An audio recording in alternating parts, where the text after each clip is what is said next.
Tá lá. Bom, no entanto, antes de nós falarmos de atributos opcionais, eu vou pegar o gancho do que nós fizemos na primeira parte da aula, para a gente poder utilizar.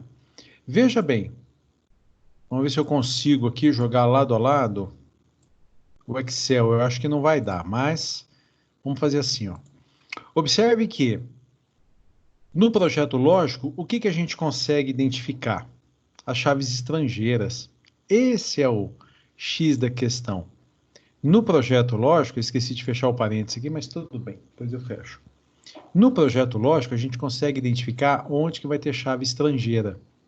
Depois, com o tempo, quando a gente começa a trabalhar com banco de dados, isso passa a ser tão automático, tão natural, que a gente já sabe onde é que vai ter. Você começa a conversar, começa a tratar das coisas, você sabe. Mas no começo, nem sempre a gente tem essa visão sistêmica. E não são todos que têm essa visão sistêmica. Alguns têm, cada um tem características diferentes. Então, daqui nós chegamos à seguinte conclusão desse projeto lógico, que na tabela cidade existe um campo chamado ID cidade, que está relacionado com este campo. Oxa, fui desenhar aqui, acabei estragando meu desenho. Então, eu tenho aqui, ó, chave primária, chave estrangeira, e entre eles, um relacionamento. E aqui eu tenho chave primária, chave estrangeira, e entre eles, eu tenho relacionamento. Essa é a finalidade do projeto lógico. A partir do projeto lógico, a gente vai construir o banco de dados. E o que nós estamos fazendo aqui é só uma... Se estivéssemos falando de construção civil, isso seria uma maquete. Seria uma miniatura do banco de dados. Falta o que aqui para a gente? Colocar na tabela cidade um campo chamado ID Estado. E falta aqui na tabela cliente colocar um campo chamado ID Cidade. Portanto, esses dois campos, eles são chamados de chaves, no entanto, são chamados de chaves estrangeiras. E eu vou indicar os dois aqui com uma cor diferente, como a gente sempre faz nas nossas aulas, assim. Então, aqui está em verde chave primária, e esse daqui, ó, ele não faz parte, nós estamos tratando disso daqui, né? Esse daqui que é o nosso banco de dados. Ele não faz parte porque aqui eu representei os atributos compostos. Muito bem, veja só. Só para a gente lembrar, posso cadastrar um cliente? Não. Porque quando eu for cadastrar um cliente, todos esses atributos são obrigatórios. O ID vai ser gerado automaticamente, no entanto, eu preciso informar qual que é o ID da cidade. Então, eu venho aqui na tabela cidade, cadê Ribeirão Preto? Não tem. Então, a primeira coisa a fazer é cadastrar Ribeirão Preto. Mas eu não posso, porque apesar do ID cidade ser gerado automaticamente, eu preciso indicar qual que é o estado. Então, qual que é o estado de São Paulo? Eu não tenho. A primeira coisa a ser feita é gerar, ou melhor, inserir um registro na tabela Estado São Paulo, SP, foi gerado o ID número 1. Isso o próprio banco de dados vai fazer. Gerar os IDs, o próprio banco de dados. A partir daí, eu posso sim cadastrar Ribeirão Preto, que fica no estado 1, foi gerado o ID 1. E, numa sequência, aquela hora eu tinha falado da Letícia, né? A Letícia, RG, 123, órgão de emissor, SSP. SP, data de emissão, tirou no dia 10/10/2018. Número do título eleitor, 555, da zona, tal, seção, papapá, CPF, 12345. Exemplo. E a Letícia mora em que cidade? 1. Essa é a ordem de construção. E aqui vai ser gerado o ID número 1. Essa é a ordem de construção do banco de dados, tá? Nenhuma novidade que nós fizemos aqui. Deixa eu só mexer no zoom um pouquinho. Tá, e aí eu vou ganhar mais espaço aqui que eu quero agora continuar conversando com vocês. Disso que nós acabamos de falar, dessa breve revisãozinha, alguma dúvida? Nada, nada. Hoje, ou eu estou sendo esplêndido, ou fico até preocupado quando começa a não surgir dúvida nenhuma assim. Mas vamos que vamos. Já que vocês estão me dando corda, eu vou seguindo. Qual que é o tema a ser abordado agora? Lembra que eu falei, até falei, pedisse para vocês assim, ó, quem estiver anotando, coloca aí caderno, é sempre bom a gente ter um bloco de anotações à mão. Atributos atômicos, então voltamos aqui, eles são obrigatórios. Portanto, quando eu digo que nome é um atributo atômico do cliente, ao cadastrar um cliente, obrigatoriamente deverei preenchê-lo. Nome e todos esses daqui. Mas por que que existe o tal do atributo opcional? Vamos imaginar a seguinte situação, ó, eu tenho aqui uma quantidade grande de clientes cadastrados, e aí eu vou cadastrar o cliente 100, por exemplo, que é a Mônica, que tem RG 223, de SSP, não sei se ele é de Minas Gerais, mas faz de conta que é, no 15/1 de 2020, o título de eleitor dela é o tal, tal, tal, a zona é a seção, tá. E imagine a seguinte situação agora. Para este sistema, ou seja, vamos supor que a Mônica morasse também na cidade 1, tá? Então imagine a situação agora. Para esse banco de dados que atende às necessidades. Isso aqui tem que ficar bem destacado. Aí essa palavra necessários, ela é fundamental. Esse banco de dados que atende às necessidades de uma empresa, isso é um exemplo apenas. Imagine que o CPF não é um campo obrigatório. Eu sei que alguém vai dizer assim, moxa, mas não faz sentido o que você está falando. Vou até fazer assim, ó, preto com letras brancas. Como é que pode o título RG ser obrigatório, o título eleitor ser obrigatório e o CPF não? Eu sei, gente, é só exemplo. O que que nós teríamos aqui? É possível que se tivéssemos aqui, ó, 10.000 clientes cadastrados, todos os campos de todos os registros que nós temos aqui na horizontal são os registros, tudo estaria preenchido. No entanto, é possível que uma série de CPFs não estivesse preenchido. Que nome que nós vamos dar para essa situação, para esse fato? Nós vamos chamar, deixa eu só ajustar isso aqui, nós vamos dizer que CPF do cliente não é um campo obrigatório. Então eu vou acrescentar aqui no nosso levantamento de requisitos mais uma coluna onde eu vou informar se esse campo é obrigatório. Tá? Isso daqui é individual para cada um deles, portanto ele vai ter que ser assim. E para não ficar tudo sim, sim, sim, sim, sim, eu vou apenas destacar o que é não. Então, neste exemplo que eu estou dando para vocês, o CPF não é um campo obrigatório. Como consequência, o que aconteceria? Eu teria aqui 10.000, por exemplo, clientes cadastrados e uma série de registros com o campo CPF em branco. Isso está 100% errado? Não, não está 100% errado, mas existe uma estratégia adequada, aí sim a palavra adequada, ela cabe. Não é correta, é adequada, que pode ser utilizada, e eu utilizo. Sempre que eu posso, eu utilizo. Em que nós indicamos lá no projeto, no levantamento de requisitos, que esse campo não é obrigatório. E isso vai repercutir no projeto conceitual, mais ainda no lógico. Então, o que que a gente vai fazer? eu vou fazer uma pequena alteração aqui, ó. Eu vou excluir esse atributo atômico CPF e vou inserir um atributo opcional CPF. Aí vocês vão falar assim, o que mudou? Nada. Visualmente nada. Essa é uma limitação do BR modelo, porque se ele traz aqui, só um minutinho, deixa eu tentar diminuir o zoom. Agora dá.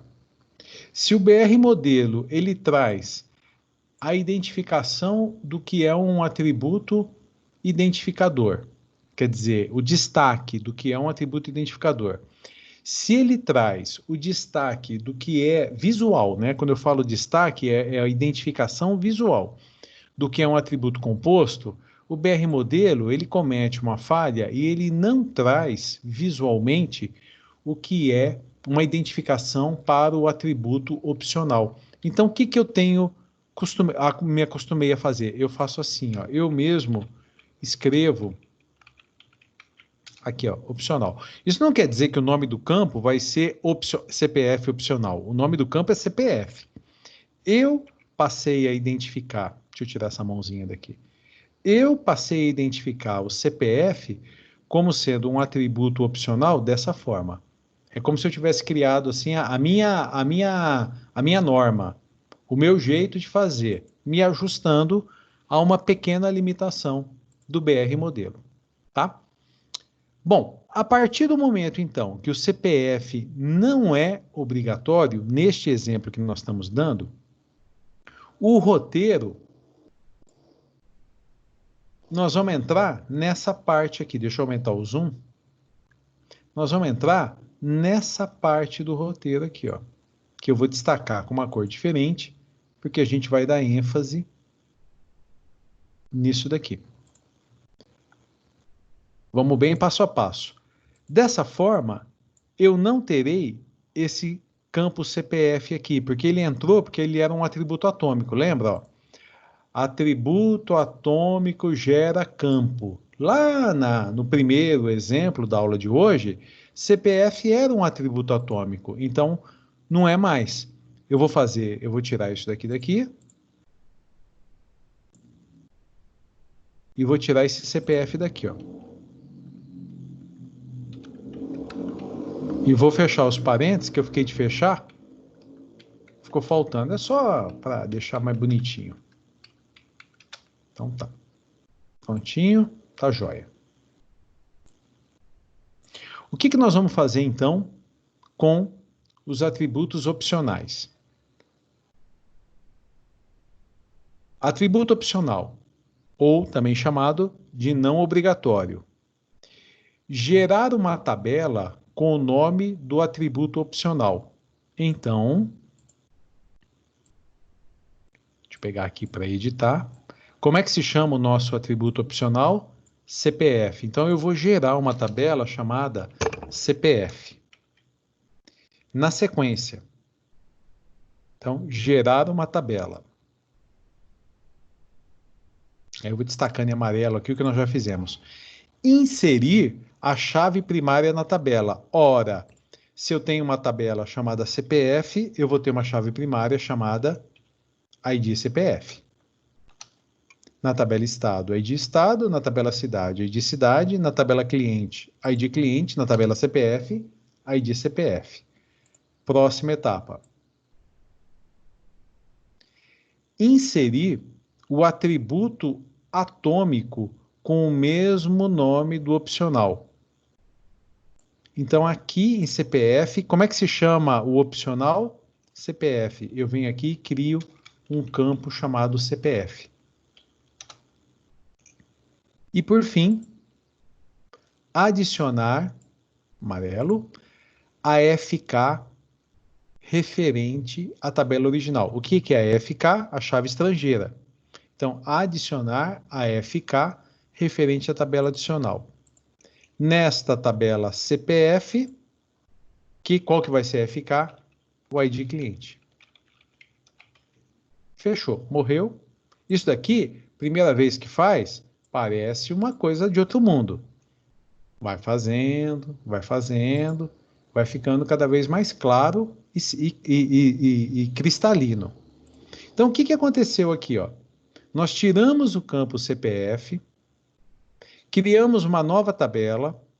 A tabela tem que ter a sua chave primária com o mesmo nome, ID o mesmo nome. Aquele campo CPF que estava aqui, ele veio para cá, e eu tenho que dizer de quem que é esse CPF. Como é que eu faço isso? É o cliente, é o ID cliente. Então, essa tabela, ela vai entrar agora, ela faz parte do nosso projeto lógico e vai entrar no nosso projeto físico, que a gente está representando aqui no Excel. Portanto, nós não vamos ter isso daqui. Esse campo aí de cidade vem para cá. E aqui nós vamos ter uma tabela chamada CPF. Eu vou pegar daqui, ó, rapidamente. O que CPF vai ter? ID CPF, CPF e ID cliente. Então, vai ser ID CPF, CPF e ID cliente. Vamos colocar isso daqui aqui. Verdinho, chave primária. Azulzinho, chave estrangeira. Tá lá, tudo que nós fizemos. Muito bem. Como é que vai ser, então? Deixa eu apagar isso daqui, ó. Como é que vai ser, então, a alimentação do banco de dados? Tá, eu vou criar... Deixa eu só organizar aqui um pouquinho, da melhor forma possível. Vou jogar isso aqui um pouquinho mais para baixo. Vou jogar isso aqui um pouquinho mais para baixo. Tá legal. Como é que vai ser, então, a alimentação? Acho que aqui vai dar, né? Do banco de dados. Então, vai assim, ó. Deixa eu dar uns passos atrás. Vou cadastrar a Letícia. Vamos supor, ela não está cadastrada. Então, a Letícia mora em Ribeirão Preto. Posso cadastrar a Letícia? Posso, porque Ribeirão Preto já está cadastrado. E aí vem toda aquela sequência. Então, vem aqui, ó. Vai ser gerado o ID 1, Letícia, RG, número do RG, órgão emissor, data de emissão, número do título de eleitor, zona, seção, ID cidade. Legal. Letícia, você está com o teu CPF aí?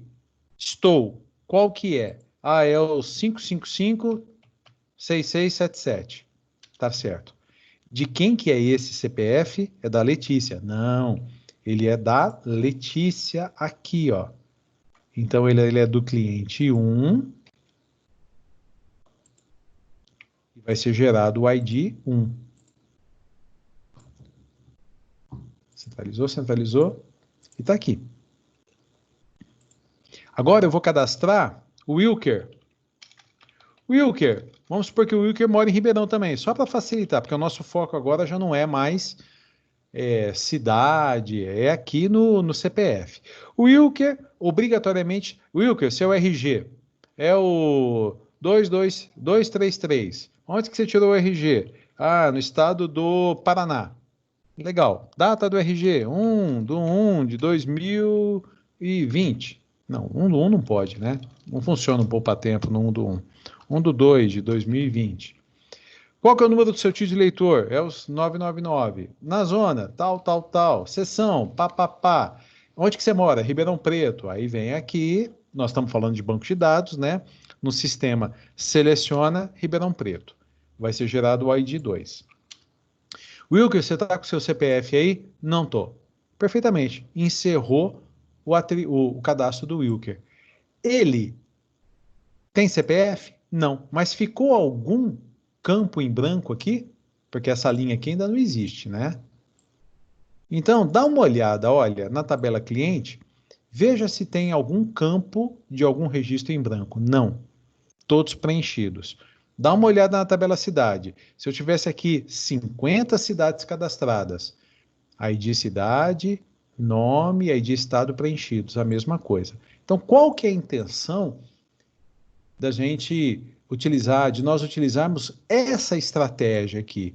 É não deixarmos campos em branco.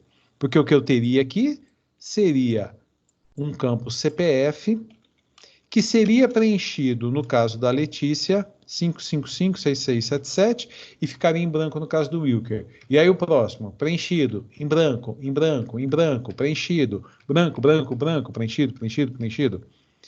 E aí eu retomo para vocês. É obrigatório fazer isso? Não. Pela sua experiência, Wagner, as pessoas, o pessoal que trabalha aí no mercado faz isso? Minha experiência, não. Traz algum problema? Uma desorganização do banco de dados e ocupação desnecessária de espaço. Porque você vai ter aqui, ó, um campo com espaço reservado e nada sendo ocupado. É totalmente errado? Não. Você sugere que faça de que forma? Eu sugiro que faça dessa forma que eu estou apresentando para vocês. Então, por exemplo, deixa eu pegar mais um aluno aqui, o Alexandre. Alexandre, vamos cadastrar o Alexandre. Alexandre mora em Franca. Então, a primeira coisa a ser feita, cadastrar Franca. Por que eu posso cadastrar Franca? Porque está no estado 1. Vai ser gerado o ID 2. Perfeito. Franca já foi cadastrado. Então, agora vamos começar. Alexandre, que tem o RG número 778, que tirou no estado do Rio de Janeiro, ele é carioca, né? No dia 09/03 de 2019, o título de eleitor dele é tal, tal, tal, zona Piriri 777, poderia, vamos pegar outro aqui só para não ficar repetindo, e mora na cidade 2. Perfeito. Concluímos o cadastro do Alexandre preenchendo a tabela cliente. E aí vem a questão. Alexandre, você está com o seu CPF aí? Não. Alexandre, você está com o seu CPF aí? Sim. Qual que é o número? É o 888, tal, tal, tal, tal, tal, tal. Perfeito. Quem que é o cliente proprietário desse CPF? É o 3, é o Alexandre. Gerou o ID número 2. E nisso a gente vai construindo o nosso banco de dados. Tá? Essa é a ideia dos atributos obrigatórios, também chamados de opcionais. Vamos escrever opcional aqui. É o termo utilizado lá no BR Modelo. Bem, então é isso. O que nós vamos fazer agora? Primeiro, perguntar se tem alguma dúvida, mas na sequência nós temos que praticar, porque ainda nos falta o atributo multivalorado. Cadê? Aqui, ó. O atributo multivalorado. Então, a semana que vem, provavelmente, a gente começa a aula vendo se tem alguma dúvida, porque nós vamos propor exercícios, ver se tem alguma dúvida. Existindo dúvidas, a gente sana as dúvidas, resolve os problemas, e aí nós vamos partir para os atributos multivalorados. E depois nós temos outros tipos de relacionamento, N para N e assim por diante. Tem bastante matéria ainda, mesmo que a gente... Deixa eu salvar, né? Que a gente chegue no final do semestre, certamente tem muito... Banco de dados é muito rico. Então vamos por etapas aqui. Dúvidas? Alguém tem alguma dúvida? Essa última etapa, ela é mais delicadinha um pouquinho. Nada, tá tudo bem, tá tudo em ordem. Então tá jóia. Então eu estou encerrando a gravação dessa parte da aula e a gente vai organizar o finalzinho da nossa aula então, tá bom? Finito.